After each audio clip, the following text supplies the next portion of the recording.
First, let's look at the general flow. This is a compressor. If we compare a refrigerant to blood, a compressor is like the heart.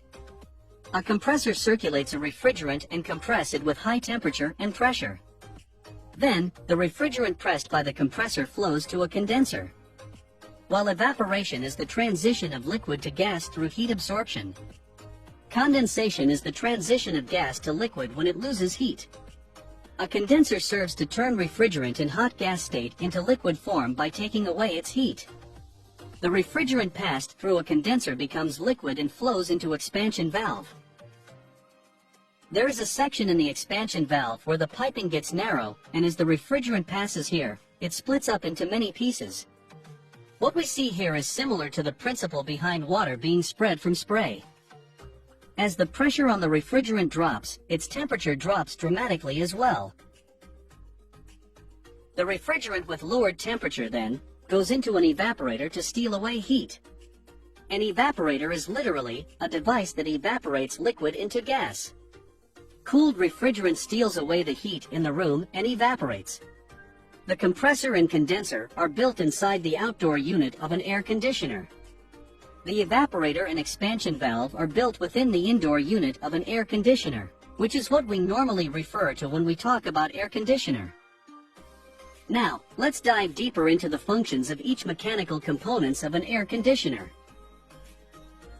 In the evaporator, refrigerant loses heat and is evaporated as gas into the compressor. When a piston compresses the gas refrigerant, its pressure rises, and so does its temperature. We use products of spray type sometimes. You might have come across insect repellent spray or butane fuel canister whose surface of the can gets cooler after use. This is because the pressure inside the product has become lower. If pressure is lowered, temperature is lowered, and if pressure goes up, temperature also rises. Now, coming back to the case of an air conditioner. When gas with low pressure and temperature is pressed by piston, its pressure rises, and so does its temperature. However, more air conditioners nowadays use scroll type of compressor rather than piston type. In a scroll compressor, there are two scrolls of which one is fixed and the other rolls constantly. As more air coming through the entrance gets inside the scroll, space becomes crowded.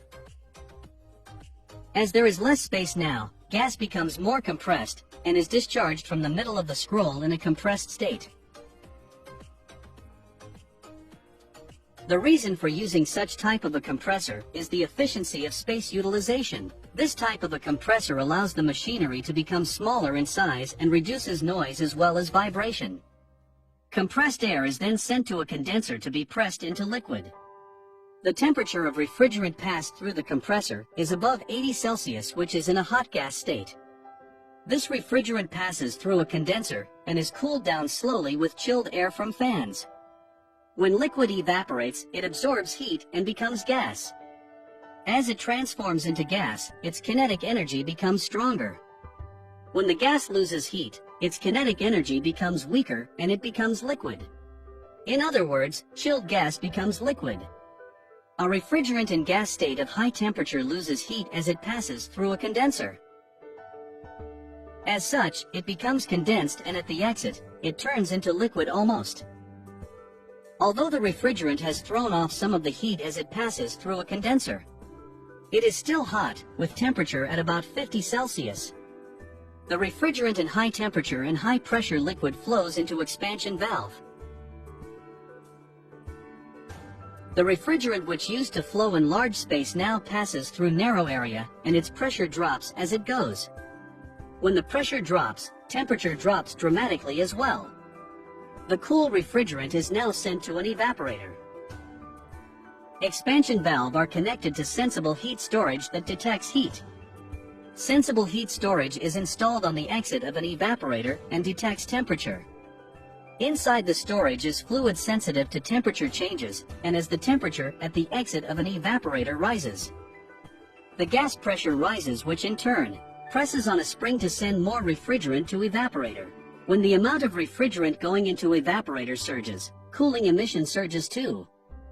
When the temperature at the exit of an evaporator drops, gas pressure drops and the amount of refrigerant going into evaporator in turn drops too. Applying the above principle, an air conditioner controls the amount of refrigerant injected into an evaporator to prevent overcooling. A refrigerant passes through the pipes of an evaporator and takes away heat in this process.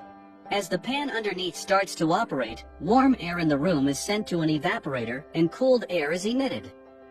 Fans used in the indoor unit of an air conditioner is shaped as cylinder rather than the more familiar version of propeller. Such type of a fan is called impeller.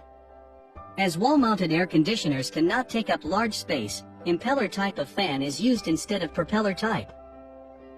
When you leave a cold glass in the air, its surfaces is covered with water.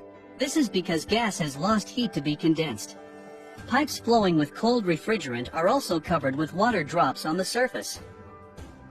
The water here is stored in drain pan, and when there is certain amount stored, the water is discharged through the pipe and out to the world.